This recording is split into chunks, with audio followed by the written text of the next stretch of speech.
Hi guys, and welcome back to another YouTube video.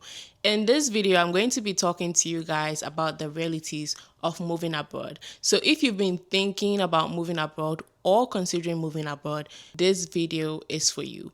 I'm going to talk about everything, the good stuff, the struggles, the real life, not what you see on social media, not what is portrayed online, okay? I'm going to talk about the real life living abroad, specifically the UK. So stay tuned, guys. So guys, let's get right into it. So I have points written down in my notes on my phone, so I'm going to be referring to that throughout the video. So just in case you're wondering why I'm looking at my phone, that is why. So first things first, expectation versus reality.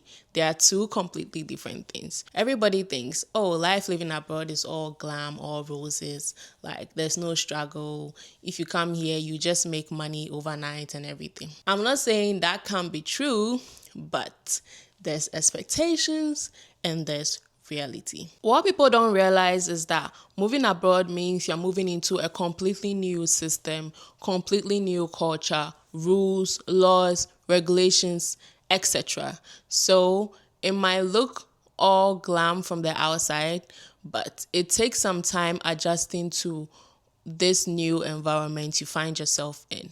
So the first point I'm going to talk about is the financial aspect. So people assume anyone living abroad has money, which is so funny. Now, I'm not saying that can't be true, but let's dive into the realities of the whole issue. So when it comes to the money aspect, especially I'm living in the UK, so that's what I'll use as a reference. Let's consider some facts, okay? So one thing people back home in Ghana do is that they tend to quickly convert the pounds to Ghana cedis. So when you convert, like, let's say 20 pounds to Ghana cedis, it's like a lot of money. So they assume that even if you make small money in abroad, you are set for life, because the figures they see when converting the pounds to cedis is huge. Now, let's consider this.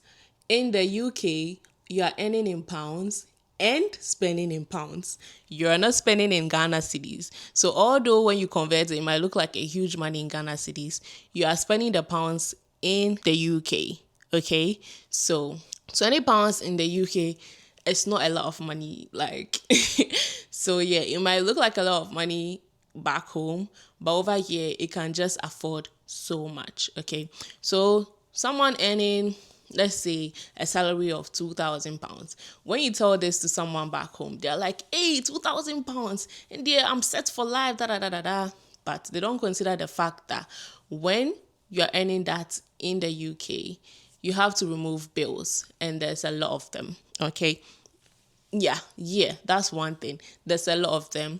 You have to pay your rent, council tax, phone bill, lights, gas, etc. Your groceries and other stuff. If you drive a car, gas, all of that, insurance. So it's a lot of taxes and bills that it covers. So out of the £2,000, there might not be much left over, so it might sound like a huge amount of money when you convert it to Ghana cedis, but when you're earning that in the UK, it's not that much. So although that might look like a huge sum of money for a salary, £2,000, after bills and everything, depending on where you stay and how much you pay for rent and other stuff and transportation and all of that, there might not be that much left over.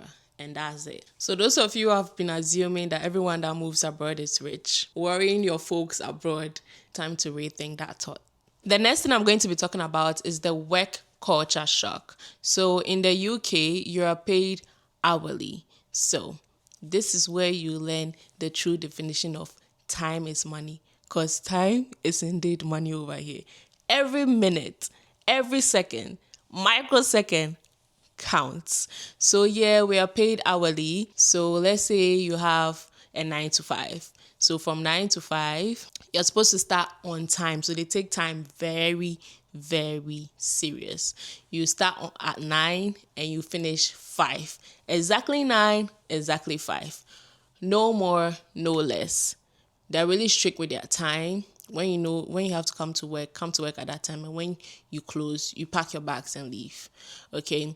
It's not like Ghana that when maybe you're supposed to close at 4 or 5, then you still be there till maybe 6, maybe 7, because okay, I used to work in healthcare. So sometimes patients may be coming in at the time you're supposed to be done, and you have no choice than to work extra hours. And the unfortunate thing is you're not paid for those extra hours. But here, once it's 5 o'clock, if you're doing a 9 to 5, 5 o'clock, take your bag and leave. And if they require you to do extra hours or help out, then you are paid for that as overtime. So yeah, that's one thing. So yeah, time is serious. Policies are strict, and HR is not your friend. And sometimes you may be overqualified, but you have to take menial jobs for some time, okay? That's just the truth of the matter. If you're coming in, let's say, as a student, you're coming to do your master's and to study maybe for a year.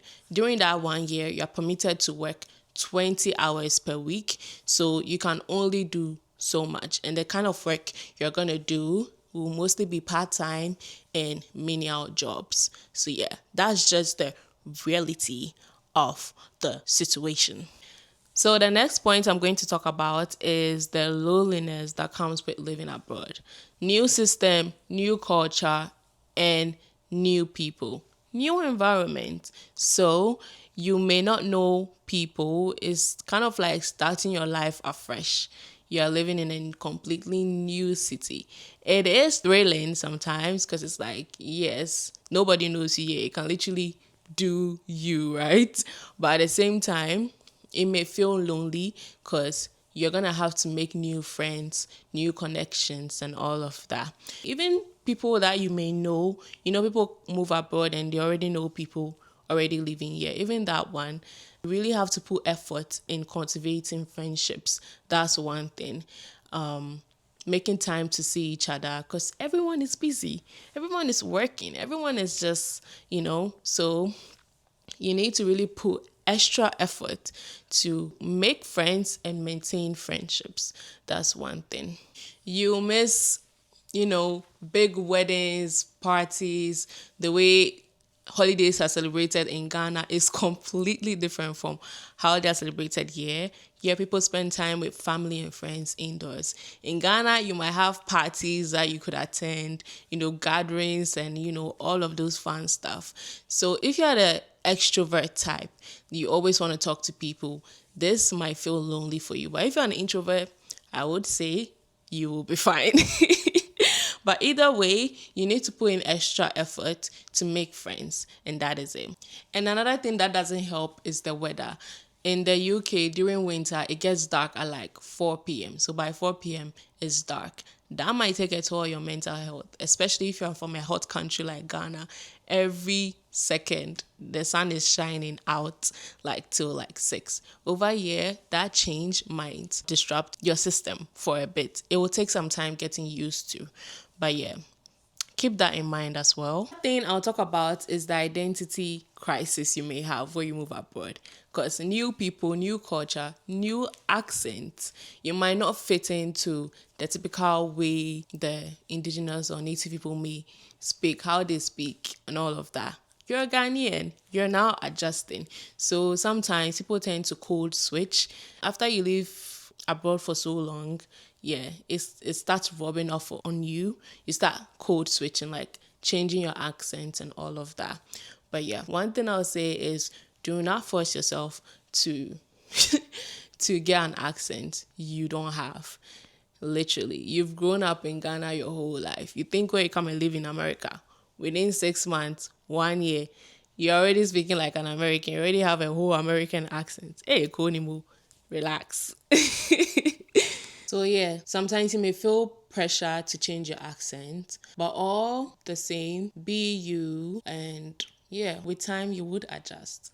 So yeah, I have been living in the UK for almost a year and a half, and I'm still not fully adjusted. There's always something new I'm learning each passing day. So yeah, it takes some time, and everyone is different. Everyone's timeline is different.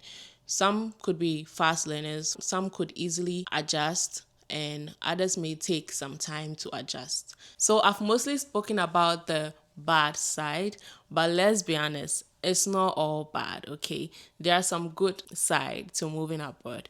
Okay, so first of all, we have a better functioning system, okay? The systems here work. Healthcare, yeah. Security, yeah. Road, everything works, okay? Now, I'm not saying it's perfect. I'm not gassing it up to be like heaven, but yeah, you would have a functioning or working system. That's one thing. And secondly, you'll be exposed to more opportunities, better opportunities. So over here, if you are qualified for a particular job, if you have the certification or the degree to back it up, you'd have a higher opportunity to get that job. Okay, so there are more job opportunities here and good roads, yeah, a stronger currency. I mean, and growth. Like the system is always growing, changing, and just evolving. So yeah, that's the bright side. Yeah, guys, to wrap it up, here comes the big question: was it worth it? Some days I question it, some days I'm grateful. But one thing for sure, moving abroad changes you. Now, one thing that does help is setting a goal. What is your goal moving abroad? Are you here to just stay for short term? Maybe you're here to study a course, get your master's, and go back to your country. Or do you want to stay here, build a life, and all of that? So it's good to set a goal so you know how to move or work around going about that. Okay, guys, if you're planning to move from Ghana to the UK, I'm not saying don't do it. All I'm saying is be prepared, and I hope this video has given you some insight of what some of the realities of moving abroad or life in the UK is. So guys, this is the end of the video. Don't forget to like, subscribe, and leave a comment. If you're already living abroad, comment below what shocked you the most. Share this with someone who needs to know the truth or who are planning to move abroad. Thank you so much for sticking and staying and watching to this point. See you in my next one. Mwah.